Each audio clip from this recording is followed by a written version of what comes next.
Good morning, friends.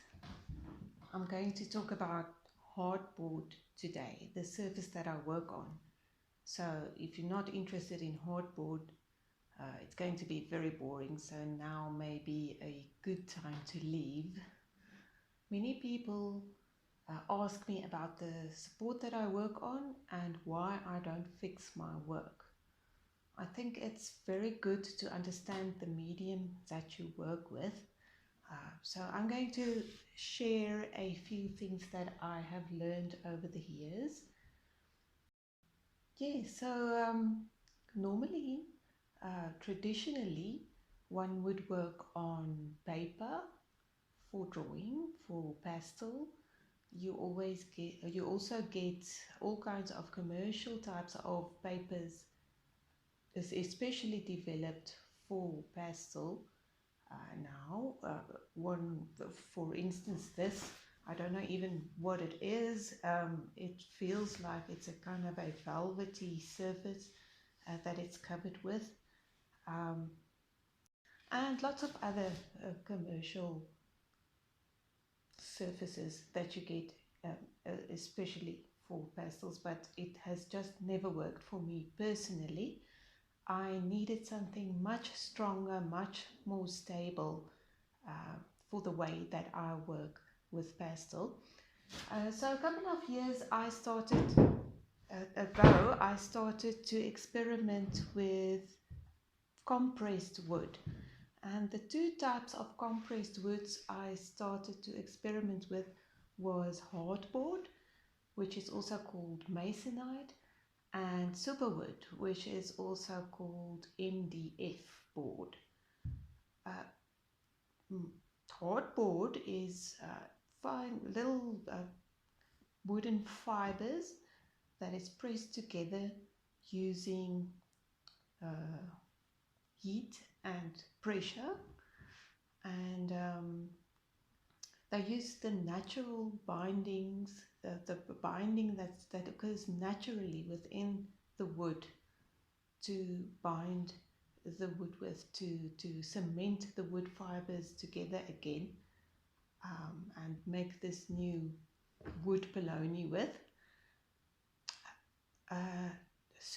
With superwood they use artificial synthetic binders, and one of these binders is called formaldehyde, and it's a little bit poisonous. It's actually a carcinogenic, but that's alright. It's alright. The formaldehyde only gets released when the wood is disturbed. So just remember, always when you work with superwood, to always wear a dust mask. So obviously, because of all these factors, hardboard is much less acidic. In the first place, because they already use the natural binding medium that already naturally occurs inside the wood, to use it again as a binding medium for the final product. And also because of the actual method they use to make the hardboard.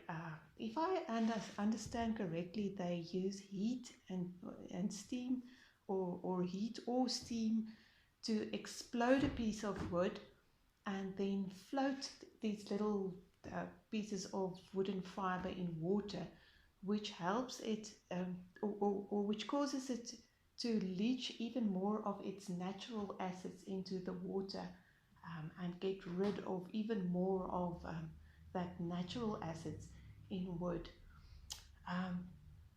So let's start to prepare the hardboard.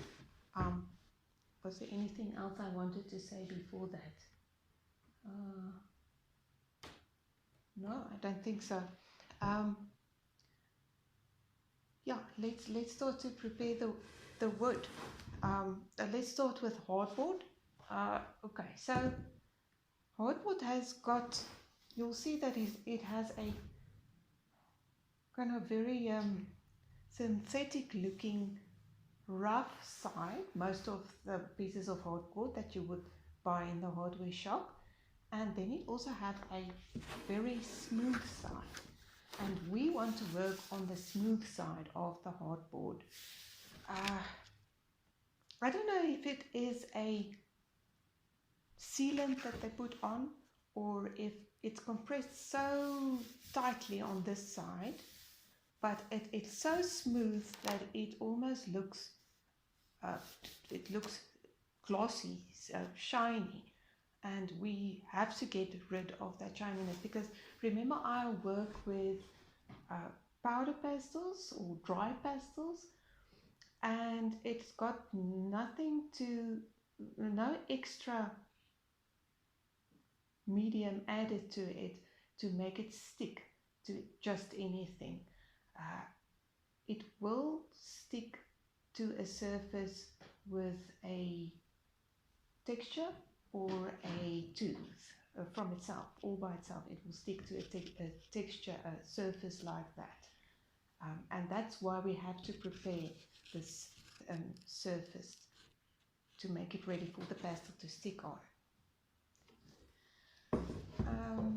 The way I prepare this surface is just simply by sanding it down with sandpaper. And I start with a rougher grade sandpaper, something like 60 grade. You have to get rid of that whole shiny surface. So let's start.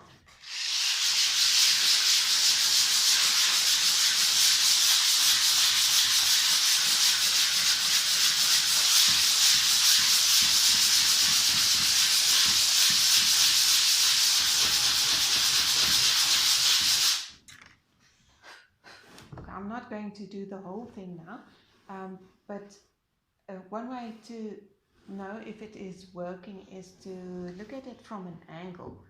It should be dull, matte. If you can see any shiny bits sticking out, then you have to keep on sanding. It can take a while. I'm not going to do everything now, but after I've sanded down the whole thing with a 60 grade sandpaper, I would usually switch over to a 150, a finer grade sandpaper,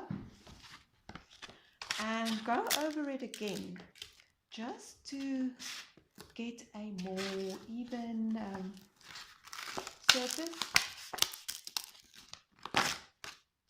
even surface, because this vicious hard rough sanding paper sometimes leaves marks. So just to get it give it a more even surface, but go over it very softly, because what you want to do is you want to lift up the fibers, and you don't want to press it down again by pushing down too hard.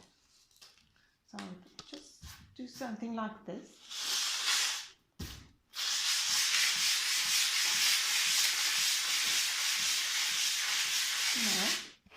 Softly. With the other one I would go,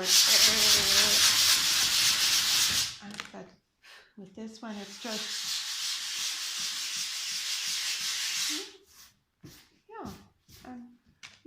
that's it.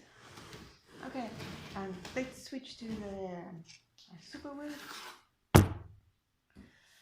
So you will see that superwood doesn't have a rough side. Both of its sides are flat and even and matte. It doesn't even have that funny smooth layer on top. So I don't even know if it really needs sanding down, but I still do it just to get rid of dirty marks and perhaps oily finger marks, and just to try to lift up the fibers a bit. And I will even I will skip the 60 grade, the rougher grade sanding paper, and start with the finer grade, and just softly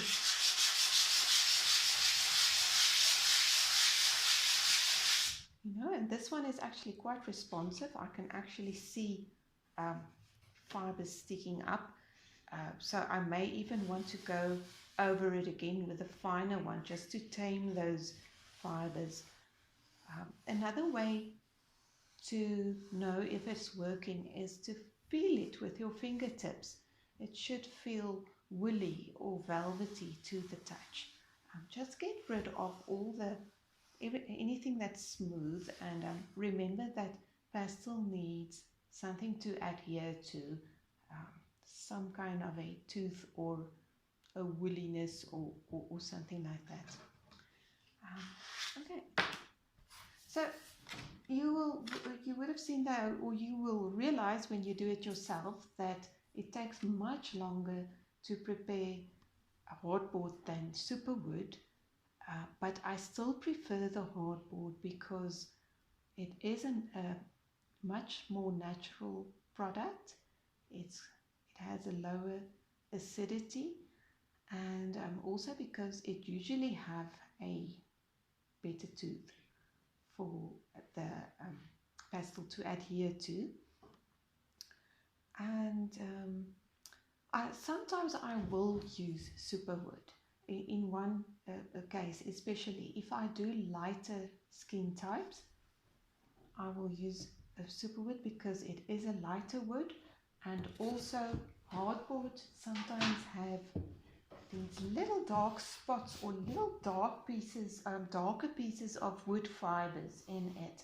And the problem with pastel is that if you start using the lighter colors, the whites and the very lightish pinks and lightish yellows and so on, those colors are not very opaque. In other words, it's almost always stays transparent, and these little dark fibers may shine through to the surface of the skin.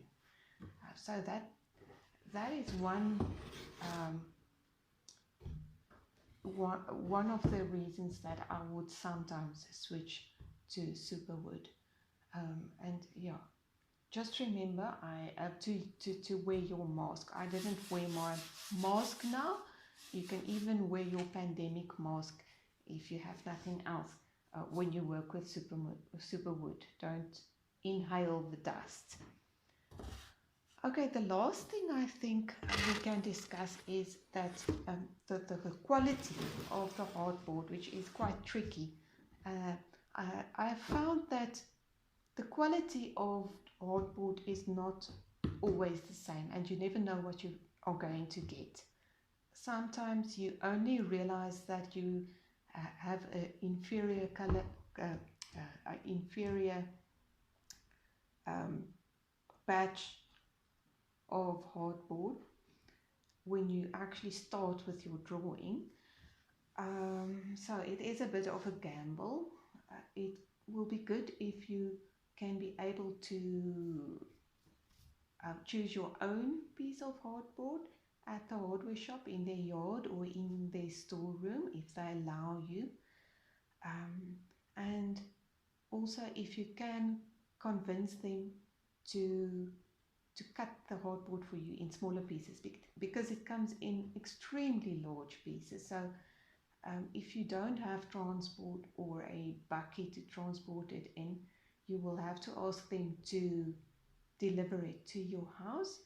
And then I would recommend not buying bulk, because if you get a bad batch, what can you do then?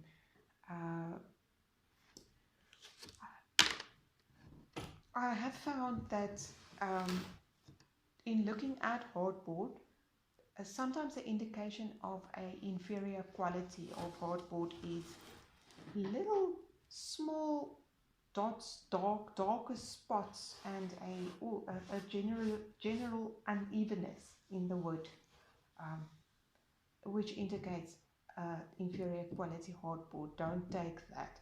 This is a much better looking hardboard. Yes, okay, but